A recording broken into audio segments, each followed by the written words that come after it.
ইব্রাহিম আলাইহিস সালামের কোনো অপরাধ আছে? নাই। তাকে ঘর ছাড়তে হলো, বাড়ি ছাড়তে হলো, তার বাবা তাকে বের করে দিলেন। এখান থেকে লেসন নিয়ে নেন, আজকের প্রথম লেসন যে আপনি আমি যদি হকের উপর থাকি, সর্বপ্রথম বাধাটা পরিবার থেকে আসতে পারে। সবার পরিবার একরকম না। এখনকার মেজরিটি সংখ্যক পরিবারগুলোই জাহেল, একদম জাহেল, বস্তুবাদী, জানোয়ারের মতো। মানে খাও দাও, সেক্সুয়াল সম্পর্ক, বিয়ে শাদী, সন্তান, এর বাইরে কিচ্ছু চিন্তা করতে পারে না। দুনিয়া দুনিয়া আর দুনিয়া, এর বাইরে কিচ্ছু চিন্তা করতে পারে না। ইল্লা মাশা আল্লাহ, কিছু পরিবার আছে এর বাইরে, তাদের কথা আলাদা। সবাই তো আর ছোটবেলা থেকে আধ্যাত্মিক পরিবার পায় নাই, দিনই পরিবার পান নাই।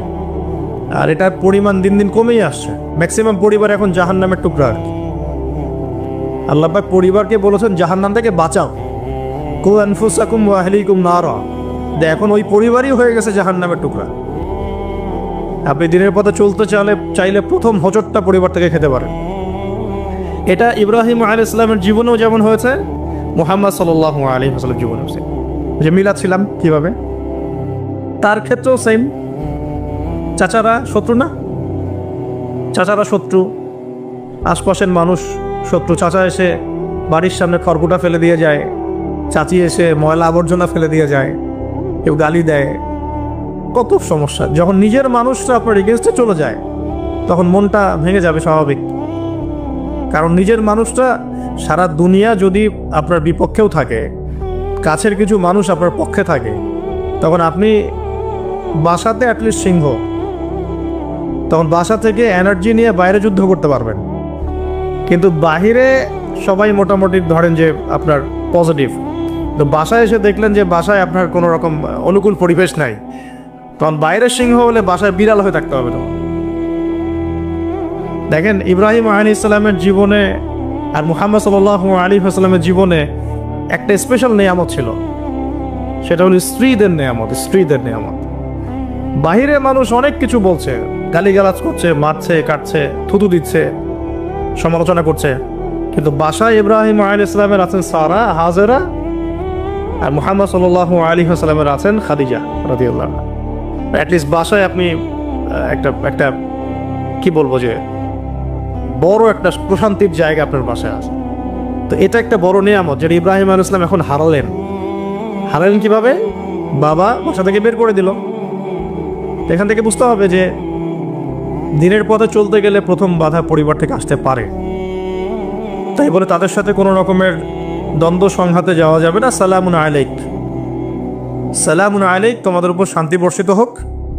ইব্রাহিম বলছেন সালামুন আলাইক, হে বাবা আপনার উপর শান্তি বর্ষিত হোক। তাই আরো বলছেন আস্তাগফিরুল্লাকা রব্বি, আমি আপনার জন্য আল্লাহর কাছে ক্ষমা চাইব ইনশাআল্লাহ।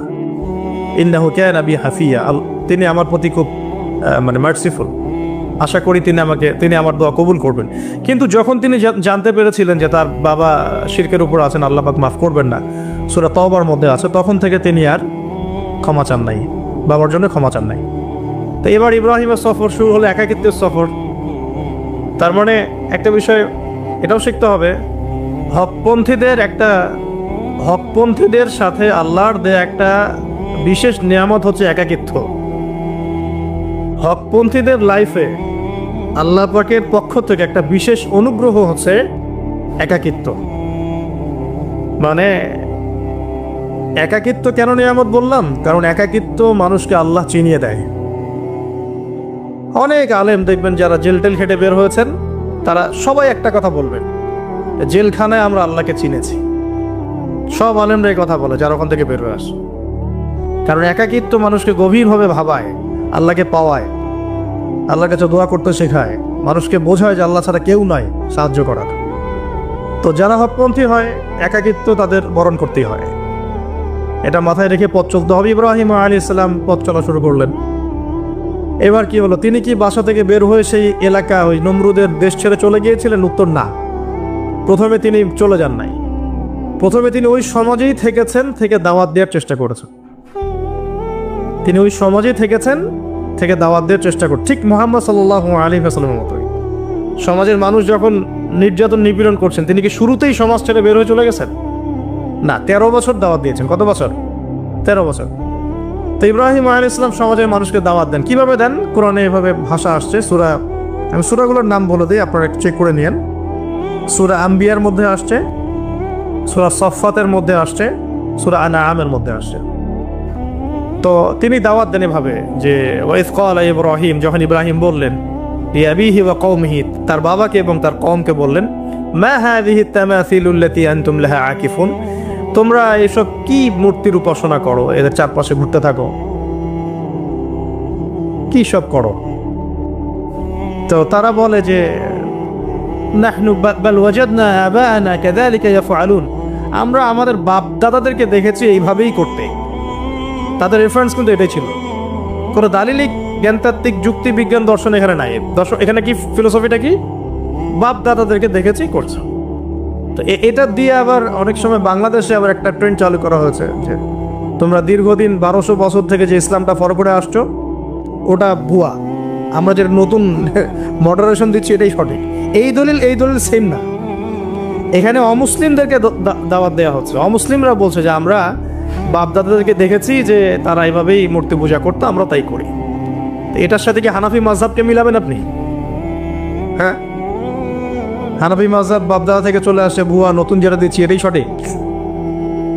আস্তাগফিরুল্লাহ। তো আমরা হাত চেঞ্জ করাটাকে এখন মনে করি হিন্দু থেকে মুসলমান হইলাম মনে হয়।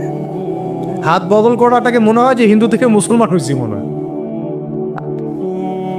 গভীরে ঢোকেন ওলামায়ে কেরামদের মানে দার্সে গিয়ে বসে গভীরে ঢুকলে বুঝতে পারবেন যে ইসলামিক স্কুল অফ থটগুলা প্রত্যেকটারই ভিত্তি আছে। এগুলোর গভীর শেকড় আছে, ভিত্তি আছে। আল্লাহ, রাসূল এবং রাসূলের সাহাবীগণ, এই তিনটাকেই মানতে হবে। আপনি যদি বলেন যে আমি সাহাবীদেরকে মানি না, খালি আল্লাহ এবং রসুলকে মানি, তাহলে আল্লাহকে রসুলকে মানতে পারবেন না। সাহাবীদের অনুসরণ না করলে রসুলকে ফলো করতে পারবেন না। তো ওইটা আজকের ইস্যু না, এটা ফিকহি অনেক ব্যাপার, গভীর ব্যাপার, এটা অন্যদের কথা হবে। এই দলিল আর এই দলিল কিন্তু সেম করা যাবে না। আবার আমরা বাপ দাদা থেকে দেখে আসছি তোমরা নামাজ এইভাবে পড়ো, এই নামাজ ওই দলিল চলবে না, আমারটা ঠিক, এটা ঠিক না। নামাজ যেটা পড়ে আসে তারা এটা ঠিক আছে, এর প্রত্যেকটা দলিলের মধ্যে অথেন্টিসিটি আছে। এরকম করে সমাজে ফিতনা ছড়ানো ঠিক হবে না, বিভ্রান্তি ছড়ানো ঠিক হবে না। এখন আসুন ইব্রাহিম আলাইহিস সালামকে কি আনসার দিচ্ছেন? আমরা আমাদের পিতা মাতাদেরকে দেখেছি, বাপ দাদাকে দেখেছি এরকম তাওয়াফ করতে, মূর্তির চারপাশে পূজা করতে, নজর দিতে। তো ইব্রাহিম আলাইহিস সালাম বলছেন যে হাল ইয়াসমাউনাকুম, এই মূর্তিগুলো কি তোমাদেরকে শুনতে পারে? ইস্তাদউন, যখন তোমরা একে ডাকো। হাল ইয়ানফাউনাকুম, তোমাদের কোনো উপকার আসতে পারে? আও ইয়াদুররুকুম, তোমাদের কোনো ক্ষতি করতে পারে? তার দলিলগুলো কিন্তু অকাট্য। ইব্রাহিম আলাইহিস সালামের দলিলগুলো কিন্তু এখানে, যুক্তিগুলো কিন্তু অকাট্য। আসলে কি সে শুনতে পারে? আসলে কি সে দেখতে পারে? আসলে কি সে তোমার উপকার করতে পারে? তাদের কিন্তু কিছু বলার নাই এখানে। তারা বলছে বাল ওয়াজাদনা আবানা কাযালিকা ইয়াফআলুন, আমাদের পিতা মাতা বাপ দাদাদেরকে দেখেছি এইভাবেই করতে। ইব্রাহিম আলাইহিস সালাম বলছেন যে ইন্নাকুম আনতুম লাফি দালালিম মুবিন, তোমরা তো সুস্পষ্ট বিভ্রান্তির মধ্যে আছো। তাহলে তো এরকম আরো অনেক আয়াত আছে সূরা সফফাতের মধ্যেও, ওয়া ইন্না মিন শিআতিহি লা ইব্রাহিম ইয জাআ রাব্বাহু বিকলবিন সালিম ইয ক্বালা লিআবিহি ওয়া কওমিহি মাযা তা'বুদুন, তোমরা কিসের ইবাদত করো? আইফকান আলিহাতান দুনাল্লাহি তুরিদুন, তোমরা কি আল্লাহ সম্পর্কে মিথ্যা আরোপ করতে চাচ্ছ? ফামা যান্নুকুম বিরাব্বিল আলামিন, আল্লাহ রাব্বুল আলামিন সম্পর্কে তোমাদের কি ধারণা? এভাবে তিনি তার কওমকে দাওয়াত দিতে লাগলেন। কিন্তু তাদের কওমের দলিল একটাই ছিল, বাপ দাদাদেরকে দেখেছি এভাবে মূর্তি পূজা করতে, তাই করি। সনাতন, এটা ছিল কি সনাতন থটস। অথচ সর্বপ্রথম এটা শুরু হয় কোন নবীর আমল থেকে? নূহ আলাইহিস সালাম। নূহ আলাইহিস সালামের যুগের মানুষ সর্বপ্রথম এই মূর্তি পূজা শিরক করেছে। এর আগে মূর্তি পূজা ওয়ার্ল্ডে ছিল না, নূহ আলাইহিস সালামের যুগ থেকে শুরু হয়েছে। তাহলে এটাকে আমরা সর্বোচ্চ পর্যায়ে সনাতন বলতে পারি না। তারও আগে যে সময় চলে গেছে, ওই সময় মানুষ তাওহীদপন্থী ছিল। আদম আলাইহিস সালামের যুগে তখন মানুষ এই কাজ করতো না। শুরুটা কেমন করে হলো? ভালো উদ্দেশ্যেই শুরু হয়েছিল, ভালো মনে করে। কেমন? যে মানুষ এরকম চিন্তা করে নিয়েছিল যে এই মানুষগুলো লাত, উজ্জা, হুবল, ইয়াগুথ, ইয়াউক, নাসর, ইয়াগুথ, ইয়াউক, নাসর, এই ভালো মানুষগুলো আল্লাহর খুব নেককার বান্দা ছিলেন, তাদের স্ট্যাচু তৈরি করা যায়, তৈরি করলে কি হবে, এগুলোকে দেখলে আমাদের আগ্রহ জন্মাবে ইবাদত করার ব্যাপারে। এটা ছিল ওদের থটস। শয়তান এভাবেই তাদেরকে ইনফ্লুয়েন্স করেছিল আর কি, তারা তাই করলো। এই জেনারেশনটা যখন মারা গেল, পরের জেনারেশন যখন আসলো, তখন শয়তান ওদেরকে বোঝালো, ধরেন 100-200 বছর পরে বোঝালো যে ওরা খুব ভালো মানুষ ছিল, ওদের মূর্তিকে মসজিদের বাইরে না রেখে ভিতরে ঢুকিয়ে ফেলো, তাদেরকে সেজদা করতে হবে না, ভিতরে ঢুকিয়ে ফেলো, ইবাদতে মনোযোগ আসবে। পরের জেনারেশন এই কাজটাই করলো। থার্ড জেনারেশনকে শয়তান বোঝালো যে সরাসরি ওদের কাছে চাইলেই হবে, তারা আল্লাহ পাকের অনেক মানে কি আনুগত্যপ্রাপ্ত, নৈকট্যপ্রাপ্ত বান্দা, সরাসরি তাদের কাছে চাইলেই হবে। আল্লাহর কাছে চাওয়া এখানে চাওয়া একই কথা, ওখানে সেজদা করা এখানে সেজদা করা একই কথা। এখান থেকে শুরু হলো সরাসরি স্ট্যাচু ওয়ার্শিপ। সরাসরি স্ট্যাচু ওয়ার্শিপিং এখান থেকে শুরু হয়েছে। তা আমরা আমাদের হিন্দু ভাই বোন যারা আছেন, আমাদের আশপাশে অমুসলিম ভাই বোন, তাদের প্রতি সম্মান রেখেই এই হিস্ট্রিগুলো পড়তে বলবো আর কি, এবং যুক্তি দর্শনগুলো খুঁজতে বলবো। আসলে কি তারা শুনতে পায়? আসলে কি সে আমার কোনো উপকার করতে পারে? আসলে কি সে আমার কোনো ক্ষতি করতে পারে? আসলে কি সে সৃষ্টিকর্তার প্রতিমূর্তি হতে পারে কিনা? তো আমরা এটা আহ্বান জানাবো, আমরা কারো ধর্মীয় অনুভূতিতে আঘাত করব না। ইসলাম আমাদেরকে এটা শিখায় না। ইসলাম এটা শিখায় যে মানুষকে হিকমার সাথে, প্রজ্ঞার সাথে দাওয়াত দেয়া, যাতে করে তারা জাহান্নামের রাস্তা থেকে ফিরে আসতে পারে ইনশাআল্লাহ। এখন আসুন, আরও একটা দাওয়াত ইব্রাহিম আলাইহিস সালাম তার কওমকে দিলেন। সেটা কি? এবার এখানে সমাজের মানুষের সাথে ওই সমাজের ধর্ম নেতারাও ছিল। সমাজে কিন্তু কয়েক শ্রেণীর মানুষ থাকে, মানে সামাজিক নেতা, ধর্মনেতা, রাষ্ট্রনেতা। তো রাষ্ট্রনেতা পর্যায়ে এখনো ইব্রাহিম আলাইহিস সালাম যান নাই, এখন সমাজ নেতা আর ধর্মনেতা চলছে আর কি। এবার ধর্মনেতা আসলো, এসে ধর্মনেতারা তাকে বোঝানোর চেষ্টা করলো যে এই আসমানের তারা, চাঁদ, সূর্য, প্রকৃতি, গাছপালা, এগুলো ইলাহ, এগুলোর ইবাদত করা যায়। এই ঘটনা আল্লাহ রাব্বুল আলামিন সূরা আনআমের মধ্যে বলেছেন। তো ইব্রাহিম আলাইহিস সালামকে তারা দেখাচ্ছে, এটা আরবীয় একটা কাব্যিক ভাষায় কোরআনে এসেছে, চমৎকার ভাষায়, যে ফালাম্মা জান্না আলাইহিল লাইল, যখন তার উপর রাত আচ্ছাদিত হলো, রাআ কাওকাবা, তখন ইব্রাহিম আলাইহিস সালাম কি দেখলেন? আকাশে তারা দেখলেন। ঠিক আছে, তারা মূর্তি পূজার এখানেই আছে, ধর্মনেতারাও এখানেই আছে। তো তিনি বলছেন, হ্যাঁ রব্বি, এটা আমার রব। ফালাম্মা ফালা, যখন তারকাগুলো অস্তমিত হলো, ক্বালা লা উহিব্বুল আফিলিন, আমি তো অস্তমিত যাওয়া জিনিসকে পছন্দ করি না। রব তো অস্তমিত যাবে না, এখানেও যুক্তি লাগবে, তো আমার ফিলোসফি লাগবে, আমার এখানে দর্শন লাগবে, এখানে তো আমাকে মানে প্রজ্ঞা দিয়ে বোঝাতে হবে। এটা তো অস্তমিত হয়ে গেল, এটা তো রব হতে পারে না। ফালাম্মা রাআল কামারা বাযিগান, যখন সে চাঁদকে দেখলো জলজল করছে একদম। আর এখনকার চাঁদ দেখা আগের চাঁদ দেখা তো এক না, এখন তো আমরা চাঁদের আলোই খুঁজে পাই না, তখনকার চাঁদ তো অন্যরকম। তো বাযিগান মানে জলজল করছে। তখন তিনি বললেন, হাযা রব্বি, এটা আমার রব। তখন ফালাম্মা ফালা, যখন এটাও অস্তমিত হয়ে গেল, তিনি বলছেন, লাইল্লাম ইয়াহদিয়ানি রব্বি লাকুনান্না মিনাল কওমিদ দাল্লিন, আল্লাহ যদি আমাকে হেদায়েত না দেন, তাহলে আমি এই দল্লিনদের অন্তর্ভুক্ত হয়ে যাব। ইব্রাহিম আলাইহিস সালাম বলছেন, ফালাম্মা রাআ শামসা বাযিগাতান, যখন এবার সূর্যকে দেখলেন দিনের বেলা, এটা তো আরো বড়। হাযা রব্বি হাযা আকবার, এটা আমার রব, এটা সবচেয়ে বড়। হাযা আকবার, এটা সবচেয়ে বড়। ফালাম্মা আফালাত, এটা যখন অস্তমিত হয়ে গেল, তখন তিনি বলছেন এই কথাটা যে, ইয়া কওমি ইন্নী বারিউম মিম্মা তুশরিকুন, হে আমার কওম, তোমরা যেগুলোকে দিয়ে আল্লাহর সাথে শরিক করছো, এখান থেকে আমি আমার চেহারাকে ফিরিয়ে নিলাম। সুবহানাল্লাহ। তখন তিনি এই কথাটা বলেন, ইন্নী ওয়াজ্জাহতু ওয়াজহিয়া লিল্লাযী ফাতারাস সামাওয়াতি ওয়াল আরদা হানিফাও ওয়া মা আনা মিনাল মুশরিকিন, আমি আমার চেহারাকে ফিরিয়ে নিচ্ছি এই আসমান সমূহ এবং জমিনের সৃষ্টিকর্তার দিকে, এবং আমি মুশরিকদের অন্তর্ভুক্ত নই। ইন্না সলাতি ওয়া নুসুকি ওয়া মাহইয়ায়া ওয়া মামাতি লিল্লাহি রাব্বিল আলামিন, আমার সালাত, আমার কুরবানি, আমার স্যাক্রিফাইস, আমার জীবন, আমার ফুল লাইফ, আমার মৃত্যু, সবকিছু কার জন্য? জগৎ সমূহের প্রতিপালক আল্লাহর জন্য। লা শারীকা লাহু, তার কোনো শরীক নাই। ওয়া বিযালিকা উমিরতু, এই একনিষ্ঠভাবে তার ইবাদত করার জন্যই আমি আদিষ্ট হয়েছি। ওয়া বিযালিকা উমিরতু ওয়া আনা মিনাল মুসলিমিন, এবং আমি মুসলিমদের অন্তর্ভুক্ত। এই শুরু হলো এবার পুরো স্পষ্টভাবে তাওহীদের ঘোষণা দেয়া। তবে ইব্রাহিম আলাইহিস সালামের এক একটা পদক্ষেপ কি যৌক্তিক না, বৈজ্ঞানিক না, এবং অকাট্য প্রমাণ আছে না, এগুলোকে কিন্তু ভেদ করতে পারছে না তারা। এবার ইব্রাহিম আলাইহিস সালাম চিন্তা করলেন তারা এবার উচিত শিক্ষা দিতে হবে। তবে আগে বলে নেই, এই যে উচিত শিক্ষাটার কথা বলছে এটা আবার আপনারা খবরদার ভুলেও কোথাও দিতে যায় না, ঠিক আছে? এটা তো সময় আছে। ইব্রাহিম আলাইহিস সালামের সাথে নবী সাল্লাল্লাহু আলাইহি ওয়াসাল্লামের জীবনের মিলের কথা বলছিলাম। নবী সাল্লাল্লাহু আলাইহি ওয়াসাল্লাম মক্কা বিজয়ের আগে কি কখনো মূর্তির গায়ে হাত দিয়েছেন কিনা বলেন? দিয়েছেন?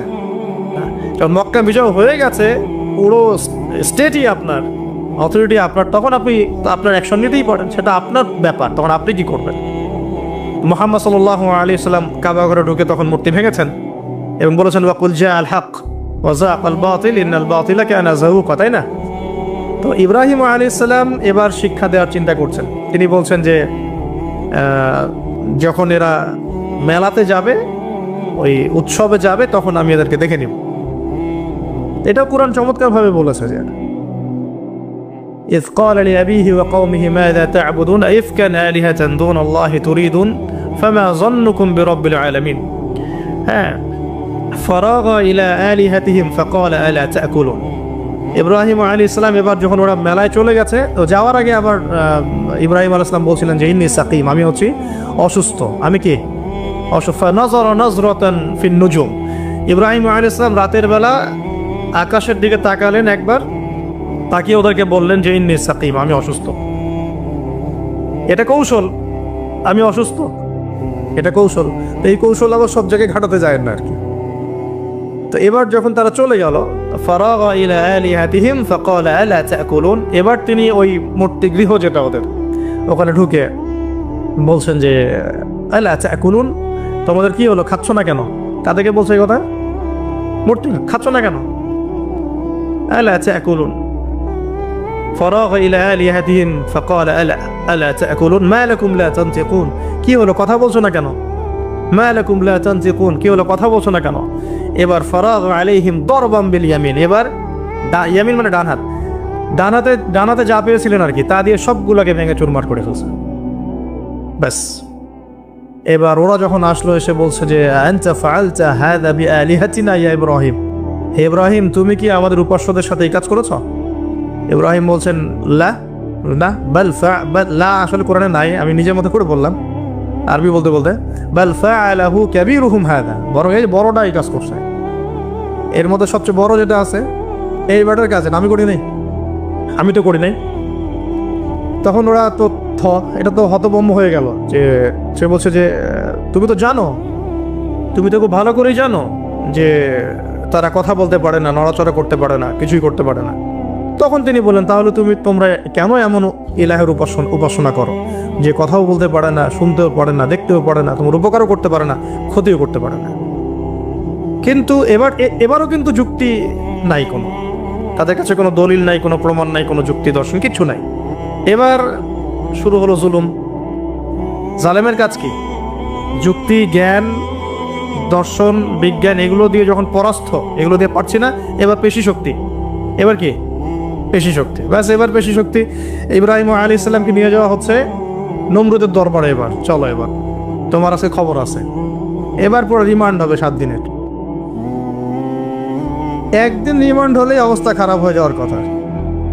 ইব্রাহিম আলাইহিস সালামকে এবার নিয়ে যাচ্ছে ধরেন নমরুদের কাছে, কি যে হবে আল্লাহ ভালো জান। ইব্রাহিম আলাইহিস সালাম যখন যাচ্ছেন তখন কি তিনি জানতেন যে আল্লাহ পাক তাকে আগুন থেকে বাঁচাবেন? এই ঘটনা যে ঘটবে তিনি কি জানতেন? আচ্ছা, আমরা না হয় জানি যে এমনটা হয়েছিল, ইব্রাহিম আলাইহিস সালাম ওই সময় তো আর জানতেন না যে কি হতে যাচ্ছে। তার মানে তার ওই সময় তার ইমানের তেজ, তার স্থিরতা, ইস্তেকামা এবং তাওয়াক্কুল কত বেশি ছিল। তাকে নিয়ে যাওয়া হচ্ছে এবারে নমরুদের সামনে দাঁড় করিয়ে। নমরুদ এবার একটু মজা নিয়ে জিজ্ঞাসা করলো যে কে তোমার রব? ওই কবরের প্রশ্ন করার মতো, মান রব্বুক, তোমার রব কে?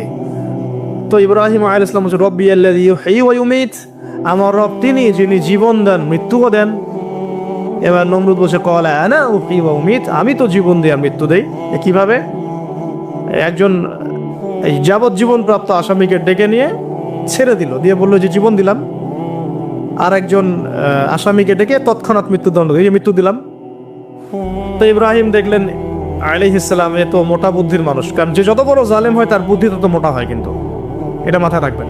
ফেরাউনের মতো জুলুম মানুষের বুদ্ধি লোপ করে দেয়, আর শিরক মানুষের মধ্যে ভয় সঞ্চার করে। যখন যখন আপনি শিরক করতে থাকবেন মনে খুব ভয় কাজ করবে।